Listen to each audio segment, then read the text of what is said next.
Morning 5:30కి మన గిరి ప్రదక్షిణ start చేశాము. రాజగోపురం దగ్గర దీపం వెలిగించి లెఫ్ట్ సైడ్ నుండి ప్రదక్షిణ మొదలుపెట్టాం.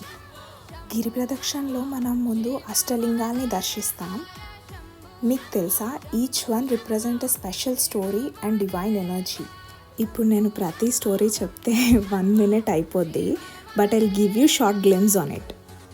గిరి ప్రదక్షిణ స్టార్ట్ చేశాక మనకు ఫస్ట్ వచ్చేది ఇంద్రలింగం.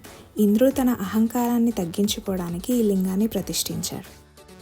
సెకండ్ అగ్నిలింగం. అగ్నిదేవుడు తన పాపాలని శుద్ధి చేసుకోవడానికి ఇది స్థాపించారు. మేము వెళ్ళే టైంకి ఈ టెంపుల్లో చాలా రష్ ఉండే. థర్డ్ యమలింగం. To remind us about discipline and karma అని చెప్తారు. ఈ 14 kilometers గిరి ప్రదక్షిణలో don't worry about basic amenities like water, food, washroom. ఇంకా రిలాక్స్ అవ్వడానికి ఆశ్రమ్ ఫెసిలిటీస్ కూడా ఉన్నాయి. నెక్స్ట్ పార్ట్ కోసం సబ్స్క్రైబ్ చేసేయండి.